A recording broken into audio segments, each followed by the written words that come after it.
Pessoal, bom dia. Meu nome é Leandro, eu sou Luiz. Desculpa o atraso. E hoje eu vou apresentar a revisão sobre paciente crítico crônico.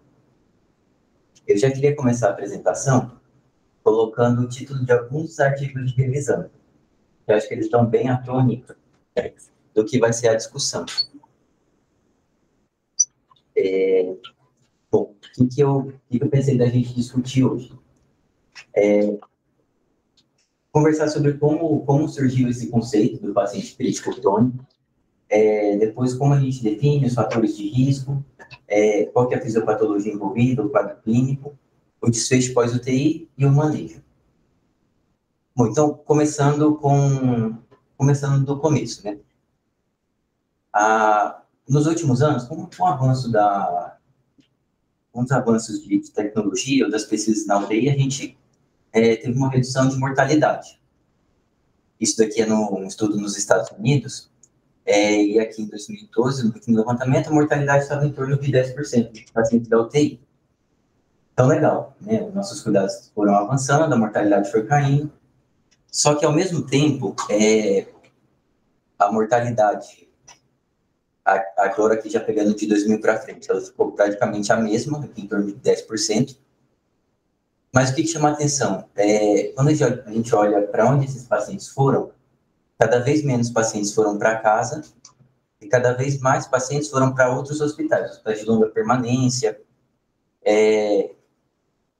Então, a mortalidade, a gente chegou, parece que num nível mínimo, ali, em torno de 10%, mas esses pacientes não estão indo para casa. Então, isso já é estranho, já chama a atenção. E aí, acho que especialmente lá nos Estados Unidos, muitos desses pacientes, eles vão para instituições de longa permanência. E a gente vê ao longo dos últimos anos que teve um aumento crescente do número desses hospitais de longa permanência, de leitos e de custo. Terceira coisa que eu gostaria de pontuar. Esse daqui é um estudo de mortalidade no centro de trauma, lá nos Estados Unidos.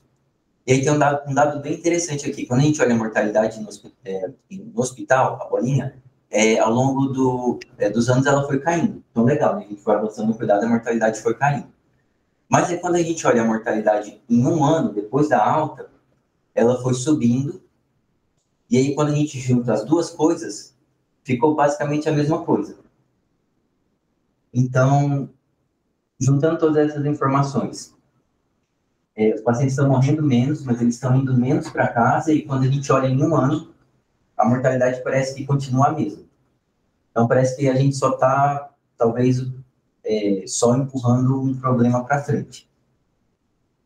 E aí, a primeira descrição desse termo crítico crônico foi em 85, nesse artigo de revisão, que os autores, eles comentavam sobre casos, eles pontuavam que tinham pacientes que eles recebiam suporte por semanas, meses, e ainda assim esses pacientes morriam.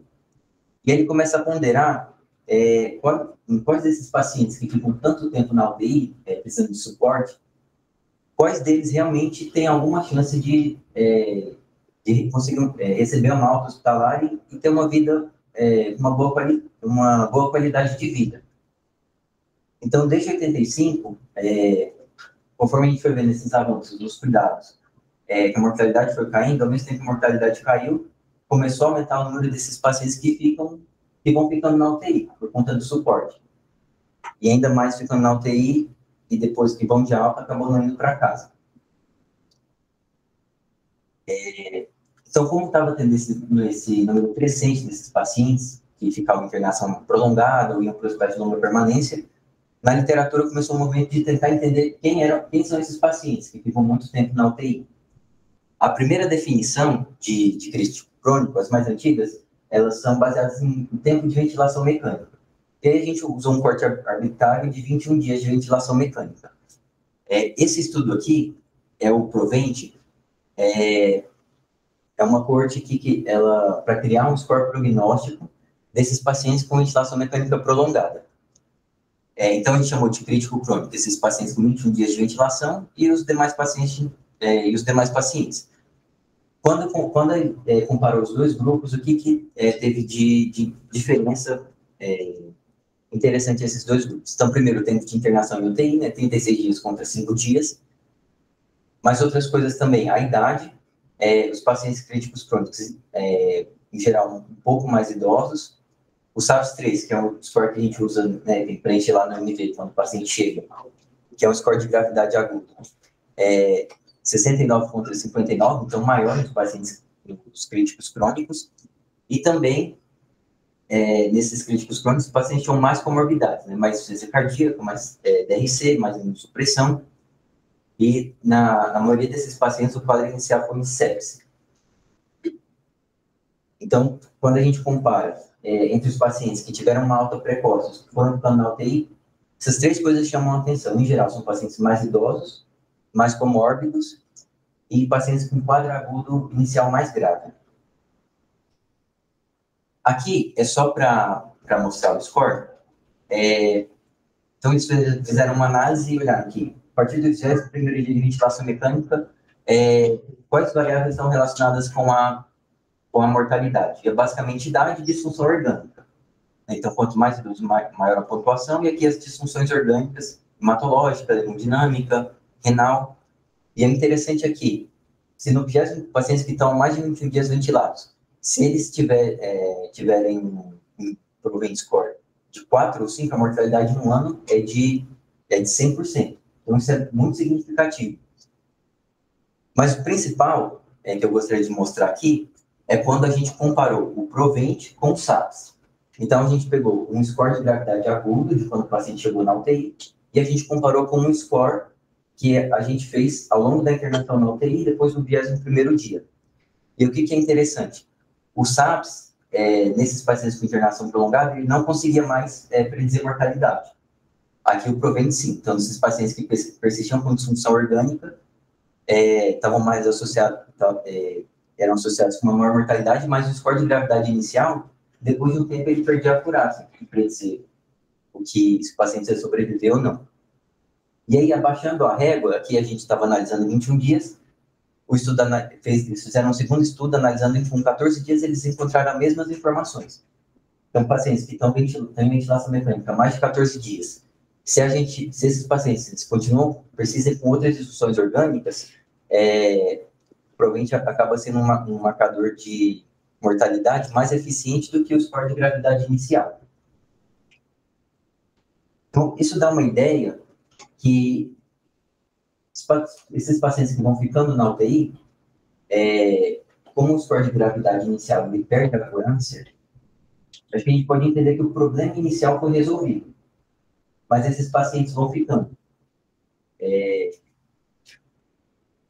Quando eu estava preparando a apresentação, obviamente, assim, muitos pacientes do GN, do GS, que o paciente chega lá, por exemplo, o quadro de sepsis, a gente trata a sepsis, mas o paciente continua lá patinando e vai tendo outros problemas. E aí isso eu vou comentar mais para frente, mas isso é talvez um dos pontos mais importantes desses pacientes críticos crônicos. Agora, abrangendo um pouco mais ainda a definição, a gente estava falando em ventilação mecânica, mas a gente pode pensar em disfunção orgânica também. Então, uma disfunção orgânica persistente. Nesse estudo, eles compararam pacientes com uma sepse de foco abdominal e eles compararam um grupo que tiveram uma rápida recuperação e os críticos crônicos, ou seja, esses pacientes que ficaram com mais de 14 dias com disfunção orgânica. E aí, novamente, a gente vê aquele perfil de paciente. Então, pacientes mais idosos, 66 contra 58, mais comórbidos, 4 contra 2 comorbidades, e um APACHE, um score de gravidade inicial maior. Então, novamente, a gente vê esse perfil de paciente. Um paciente mais idoso, mais comórbido, um quadro inicial mais grave, em geral, o paciente com maior risco de evoluir para esse quadro de crítico crônico.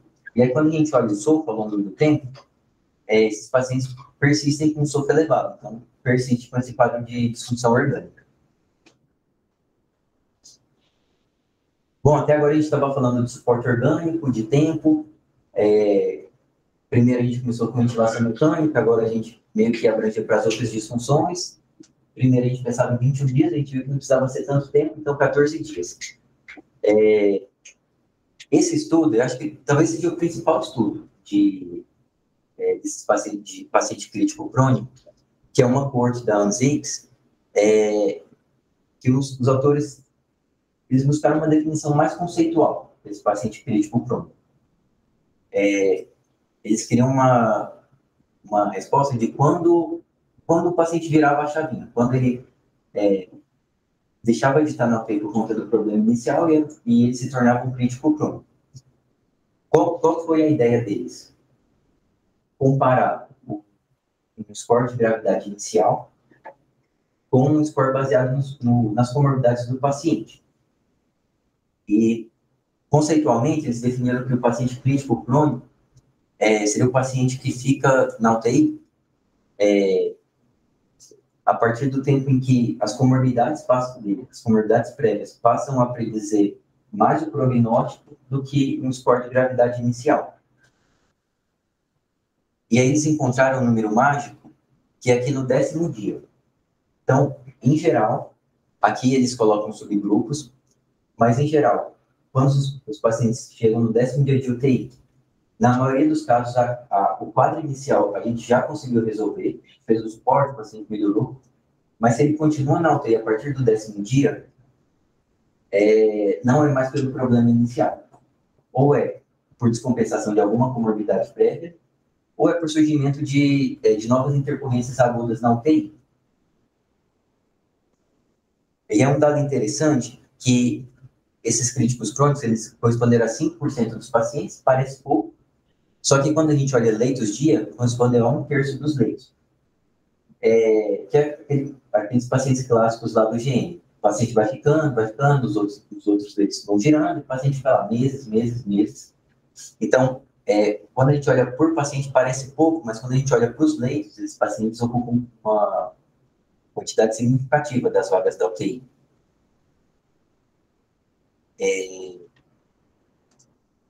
E aqui só um adendo que tem essa questão do 10º dia de UTI, que em geral a gente resolve a causa aguda, mas isso não vale para todo paciente. Talvez a grande exceção sejam os pacientes neurológicos. Esse foi um outro estudo que eles fizeram entrevista com médicos e eles perguntavam sobre esses pacientes críticos crônicos. E uma das perguntas era em quais doenças a gente esperava uma recuperação prolongada intrinsecamente à doença. E o que mais chama atenção são esses pacientes neurológicos, aqui em especial a doença neuromuscular, então também lá no GM, a gente sempre tem miastênico, um Guillain-Barré, que não necessariamente esse paciente fica internado porque ele é um crítico crônico, mas é porque faz parte da recuperação, essa reabilitação prolongada. O outro aqui também que chama atenção são os pacientes com TCE. Então, talvez uma exceção nessa definição de crítico crônico, o tempo seja esses pacientes neurológicos que a própria recuperação da doença demanda um tempo maior. Bom, então, até o momento, a gente conseguiu definir que esses pacientes são pacientes que ficam na UTI depois que a causa inicial foi resolvida, eles estão na UTI porque tiveram novas complicações na UTI ou complicações de comorbidades prévias. Tendo esse conceito, agora a gente vai atrás de tentar entender o que acontece com esses pacientes, por que esses pacientes evoluem assim. Esse é um artigo da Vandenberg, que ela, nesse artigo de revisão, ela queria ver como que era o perfil metabólico desses pacientes que não se recuperavam. Então, assim, para todo o quadro agudo, a gente vai ter um aumento do catabolismo, uma supressão do anabolismo, com a ideia do organismo consumir as suas próprias reservas para ter nutrientes para o metabolismo. Só que depois de passar dessa fase aguda, o organismo entra numa fase de recuperação. Então, o catabolismo diminui e aumenta o anabolismo para a gente reconstituir as nossas reservas. Só que nos críticos crônicos, o que a gente vê é que não tem esse shift. O paciente continua catabólico, aqui representado pelo cortisol, então o paciente continua com o nível de cortisol elevado, enquanto os outros hormônios anabólicos, eles continuam suprimidos. Então, mesmo que a causa aguda, a causa inicial é revertida ou é tratada, esse paciente continua catabólico e continua com o anabolismo suprimido. E aí, expandindo esse conceito, em 2012 a gente tem uma descrição de uma nova síndrome para representar esses pacientes, que é a CLICS, que é a Síndrome do Catabolismo de Supressão e Inflamação Persistentes. Aqui, quando a gente avalia a expressão genômica dos pacientes com algum insulto agudo, a gente vê que tem concomitante uma resposta inflamatória e anti-inflamatória, então, em geral, com um aumento da imunidade inata e uma supressão da imunidade adaptativa, mas isso é na fase aguda da doença. Conforme o quadro agudo vai sendo tratado, o paciente vai melhorando, esse estado pró-inflamatório e anti-inflamatório, eles vão se resolvendo. Nos pacientes críticos crônicos, novamente, eles não fazem esse shift. O paciente persiste com uma inflamação, persiste com uma imunossupressão e persiste com um catabolismo. Pode ser que isso acontece porque esses pacientes vão tendo novos insultos, isso vai gerando mais catabolismo, inflamação, ou pode ser que simplesmente o metabolismo não volta. Não volta ao que era antes. E entenda em mente que esses pacientes, esses críticos crônicos, são pacientes que persistem nessa inflamação, nesse catabolismo, nessa imunossupressão, a gente consegue entender melhor o quadro desses pacientes. Então, em geral, vai ser aquele perfil de paciente que a gente comentou, idoso, com comorbidade, um quadro agudo mais grave, vai sofrer um insulto agudo, esse insulto ele vai ser resolvido, mas o paciente não vai se recuperar. Ele vai ser caracterizado, então, por um paciente que vai persistir com necessidade de suporte orgânico, então, aquele paciente que a gente não consegue desmamar na hora, aquele paciente que não sai da diálise contínua, que não sai do ventilador. Outras disfunções também, aquele paciente que fica com delírio persistente, que, apesar da gente ofertar nutrição, ele fica sarcopênico, desenvolve a neuromiopatia do doente crítico. O paciente também que, pelo tempo de decúbito, por disfunção endotelial, fica nasarcado, vai fazendo LPP, e é um paciente que sofre muito na UTI. E aí, falando especificamente sobre o que esses pacientes experienciam na UTI, esse foi um questionário aplicado para esses pacientes de internação prolongada. Então, eles faziam, elencavam os sintomas e os pacientes respondiam, e aqui a frequência desses sintomas. O que chama a atenção é que, para vários sintomas, a frequência é bem alta, e algumas coisas que eu gostaria de destacar aqui, né? Perda de peso, falta de energia, perda de apetite, dor, insônia, sonolência ou espineia, dificuldade de comunicação, tristeza, estresse, nervosismo. Então, além daquele quadro clínico, todos esses pacientes, acho que é importante sempre lembrar que eles sofrem bastante, né? Acho que nunca esquecer que a UTI, por mais que nossa ideia seja cuidar dos pacientes, a gente acaba causando um certo grau de sofrimento neles. Bom, e agora acho que talvez essa seja a principal parte da aula, acho que é o que mais me motivou a fazer a revisão, que é o que acontece com esses pacientes depois que eles vão de alta da UTI. Que acho que a gente persistir com um suporte orgânico, acho que é uma decisão fácil. Talvez a decisão mais difícil seja a gente tirar esse suporte. Bom, mas para esses pacientes que a gente vai até o final, o que acontece com eles? Então, aqui voltando no estudo da ANZIX, desses pacientes críticos crônicos, a mortalidade em um ano foi de 25%, comparado com 10% do geral. E aí, dos que sobreviveram, 25%, dos que sobreviveram, 46% foram para casa, e aqui 30% estavam internados em outro hospital. Então, 25% em um ano morre, e 30% está em outro hospital. Isso em um ano. Nesse outro estudo, ele avaliou especificamente pacientes com ventilação mecânica prolongada. Depois de um ano da alta, 9% dos pacientes estavam em casa sem home care, 9%.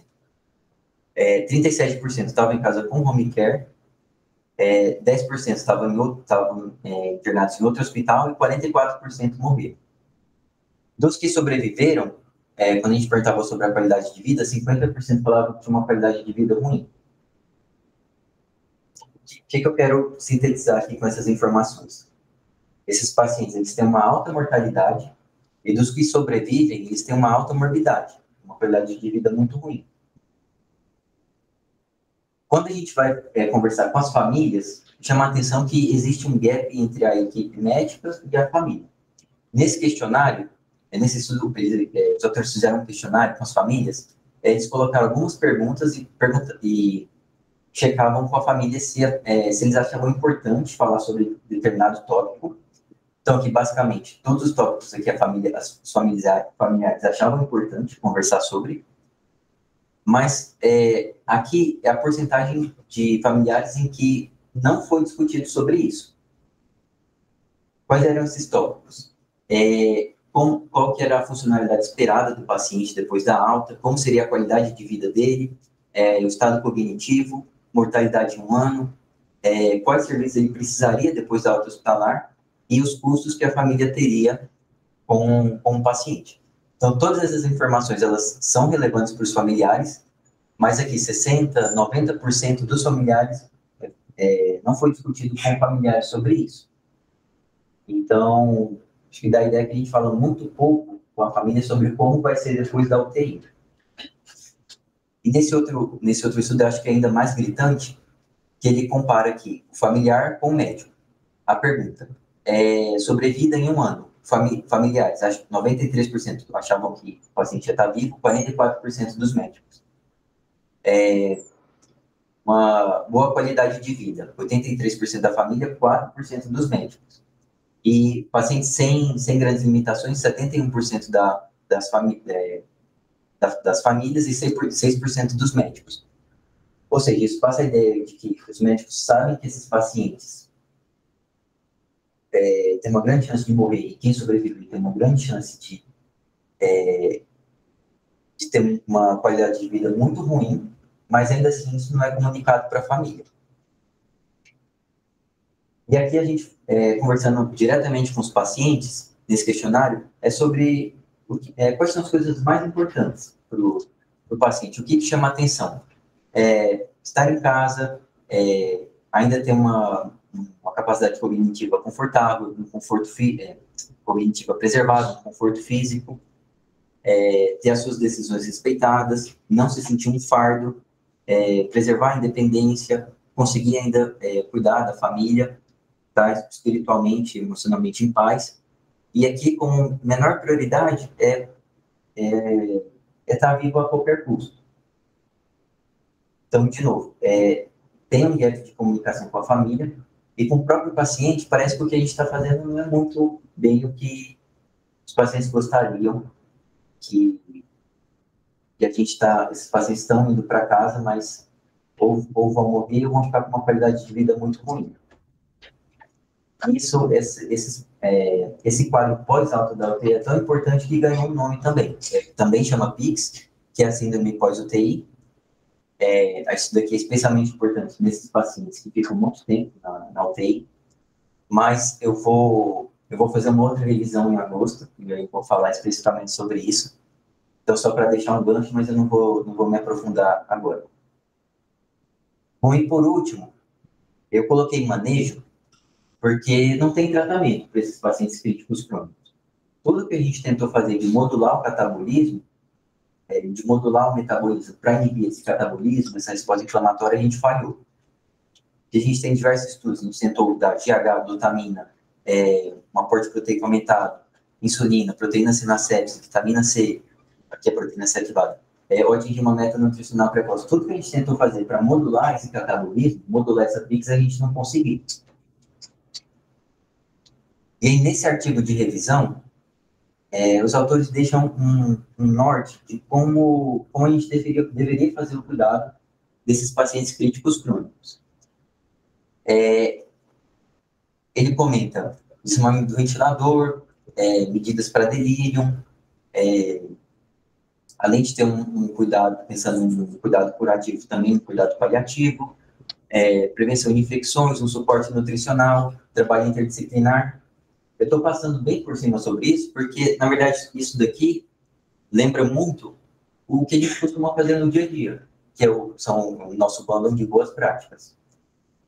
Então, sim, infelizmente, a gente não tem um tratamento para reverter essa condição de PICS, ou reverter esse quadro desses pacientes críticos crônicos, o que a gente consegue fazer é mitigar os danos, ou tentar minimizar o mal que a gente acaba fazendo involuntariamente para os pacientes.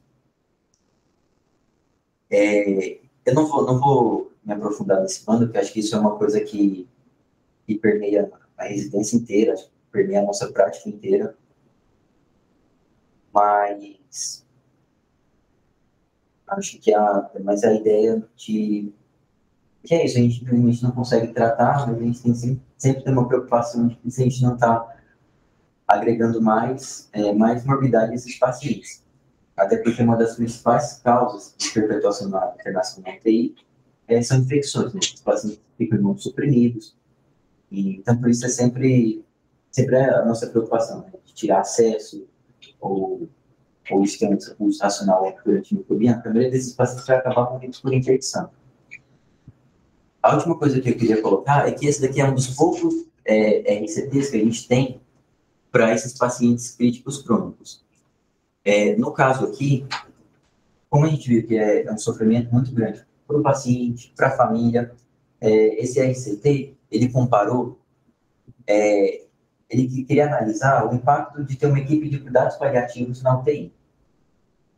Então, no grupo controle, quem fazia as conversas de acolhimento, de plano terapêutico, de prognóstico, no grupo controle era a própria equipe da UTI, no grupo intervenção eram os paliativistas, ou seja, a equipe especializada na comunicação.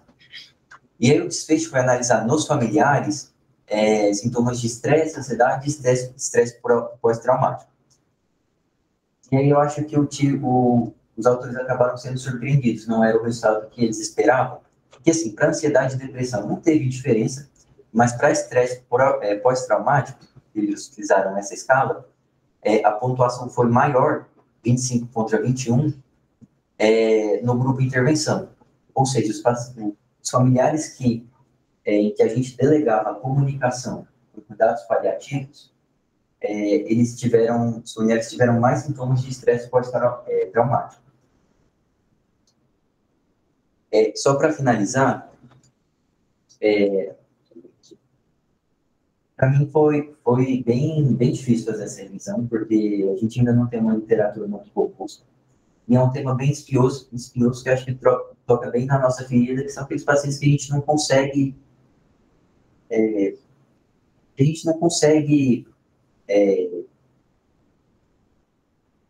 fazer com que eles vão para frente, né? Então, as coisas ficam na UTI, vai tendo complicação atrás de complicação. Eu acho que talvez a principal mensagem que eu gostaria de passar é para a gente sempre estar atento a esses pacientes e sempre lembrar, esses pacientes, eles têm uma chance muito grande de morrer na própria internação ou morrer depois. Mas acho que mais do que isso, eles têm uma grande chance de ter uma vida muito ruim depois da alta da UTI. E eu acho que é muito importante a gente conversar com a família, conversar com o paciente sobre isso, sobre o diagnóstico, para a gente conseguir tomar uma decisão compartilhada, né? Para a gente ser realista com a família, sobre que para esses pacientes, infelizmente, o prognóstico é ruim, esses pacientes têm grande chance de ter uma vida muito sofrida depois da alta da UTI. E sabendo disso, decidir com a família, com o paciente, qual que é o melhor cuidado. Na maioria das vezes, pelo que a gente viu sobre o que é prioridade para o paciente, na maioria das vezes a prioridade vai ser conforto. Mas, sabe, é muito difícil pensar que faz sentido uma pessoa que vai de alta da UTI e um ano depois ela ainda está no hospital. Tá? Então, isso acho que a mensagem final que eu gostaria de passar é para a gente sempre ficar atento a esses pacientes e ter uma comunicação muito clara com a família, que o prognóstico, infelizmente, é ruim. Que, a partir disso, a gente poder traçar um melhor plano de cuidado desses pacientes. Bom, eu queria poder trazer mais respostas, mas acho que acabei tendo mais dúvidas e mais angústia. É isso. Obrigado.